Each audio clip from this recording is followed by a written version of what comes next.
I was just reading. It was a police shooting in the state of Minnesota, the city of Minneapolis.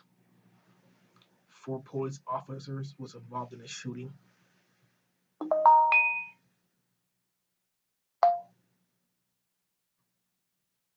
I won't have my notifications be heard during this because this is about police shootings. The coronavirus was not enough to bring people together. The coronavirus is still here, and people look at it as something that's already came and gone because everybody already opened their states up. They slow rolling their states. You know, there's still people dying from the coronavirus. There's still people being diagnosed with the coronavirus. There's still people in hospitals and nursing homes with the coronavirus systems. I still believe we have not really seen the worst of the coronavirus. And they say right here in the United States we had the worst of the coronavirus. I was reading also that the United States, 27th day of May 2020, have just passed the 100,000 mark of people that we know of that passed away with the coronavirus. The 100,000 Americans already passed away with the coronavirus. I'm going to read this to you.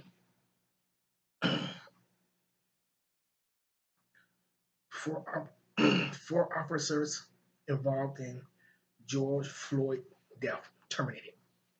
The man that was killed by a police officer name was George Floyd. Mayor Jacob Fry says for Minneapolis, police officers involved in the death of George Floyd have been terminated.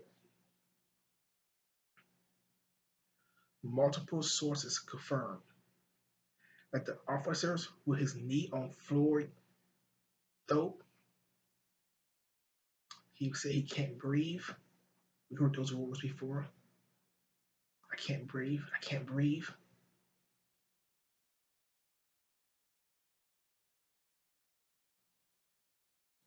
For 5 minutes, we watched as a white officer pressed his knee into the neck of a black man who was helpless.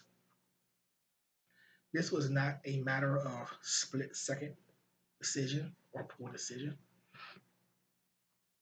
This was second after second, minute after minute, Fry said.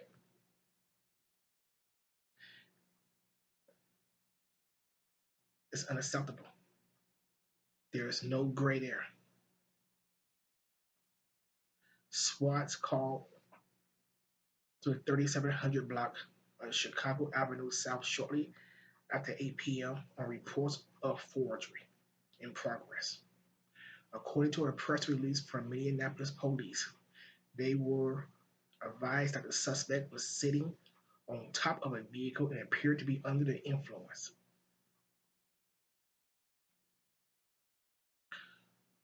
Police arrived and found the man described as being in his 40s inside his car.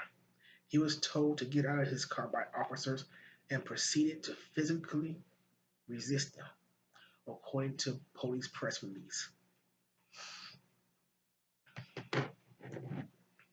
And when you refuse arrest by officers, the next thing officers do is get aggressive. I am not making up excuses for officers. They don't earn much money. I know you see police officers, the first thing is they're going to stop me. They're going to stop me. We don't know what's the first thing police officers say go to their mind when they do stop someone. Is this my last stop? Is this going to be a routine traffic stop? Or what? I need backup.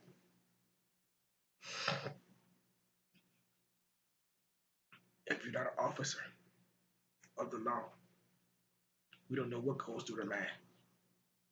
I am not saying no one have the right to put their knee on somewhere, neck from the back. I saw the video from a local Minneapolis, Minnesota, here in the United States news. And the officer had his knee on the suspect's neck. And you could tell how the suspect was talking. He couldn't breathe. And he just lost consciousness.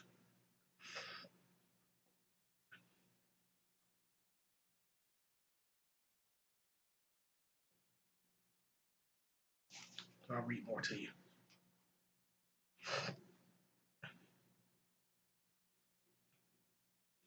A video that appears to capture the encounter shows an officer kneeling on a man's neck as he begged for help, saying, "I can't breathe. I can't breathe." We heard those words before from Eric Garner in New York City. After several minutes, the man on the ground stopped moving. Police called an ambulance, and the suspect was taken to Hennepin County Medical Center, where he was pronounced dead. George Floyd, the victim, a Minneapolis resident. Life mattered, says the mayor of Minneapolis, Minnesota, Fry. He was a human being, and what all of us saw on that video was wrong in every sense. It was horrific. The officer failed in most basic human sense. During the mayor town hall, he received several questions about why one or more of the officers wasn't immediately charged. There are some legal considerations that are obvious we are working through now, says the mayor of Minneapolis, Fry. I can't comment as much as I would like to, but I can tell you that I strongly support holding the officers accountable to the full extent of the law. Civil rights attorneys is going to have a field day. The exact same civil rights attorney that's representing there, the jogger from, what did I do? A podcast. He was jogging somewhere. I forgot already. I do so many podcasts and live a normal life when I'm not in front of the camera. I forget Roy Ivory. Ahmed Ivory. I think that was his name, Ivory. He was jogging somewhere. I can't remember the podcast, but I did it. I do so many podcasts. I do so much reading that sometimes I will read this and knock something out of here. But off the tip of my tongue, I can't remember what state he was in. I can't remember it. Atlanta, Georgia. The same civil rights attorney from Florida that represented the young man that was killed, shot and killed in a suburb outside of Atlanta in the state of Georgia here in the United States. I already have his hands all over this case. And people just don't realize civil rights attorneys, they shows up. They get licensed for every state. They get licensed for the entire country. They know each. They have lawyers working for them in each state to let them know what the state law is, what they can do, what they cannot do.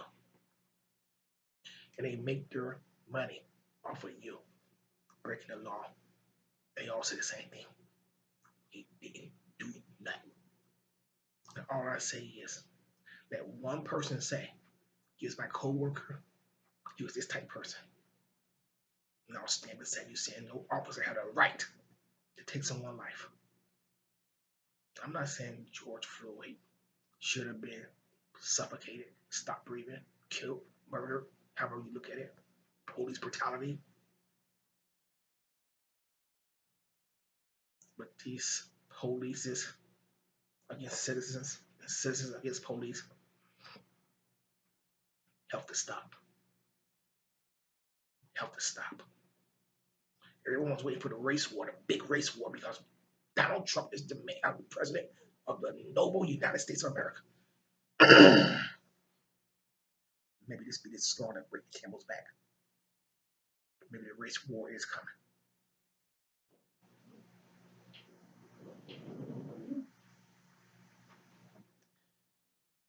The mayor of Minneapolis, Mayor Fry, then apologized to the family of the man who have not yet been identified. He also apologized to the black community of Minneapolis, Minnesota. The mayor's counterpart across the river in St. Paul, Minnesota, an African American mayor, Melvin Carter, also weighed in on his Twitter account. This is what it says. This is the mayor of St. Paul, Minnesota. The video of the Minneapolis police officer killing a defenseless, handcuffed man is one of the most vile, and heartbreaking images I have ever seen. The officer who stood guard is just as responsible as his partner. Both must be held fully accountable. This must stop. This must stop now. So many people, they see police and police give them one order. And the first thing they do is fight the police. They put on their uniform, they have a gun on their sides, a badge on their chest. And people don't realize underneath that uniform, behind that badge, the person with that gun in their holster, just flesh and bones, just like us. You don't know how much it takes to scare them or push the button. The best thing you can do if you stop by the police officers is obey their command, because you can always take them to court later. My name is Sammy. This is my YouTube podcast, my YouTube channel. Thank you for helping me, supporting me, and subscribing to my YouTube podcast. Please share this podcast with your social media friends. And please, if you're not already a subscriber to Sammy Videoplex, please hit the subscribe button and send it to all your friends. And actually send it to their friends, because your support will keep this Videoplex going. Thank you. God bless you. To Virginia and Papa.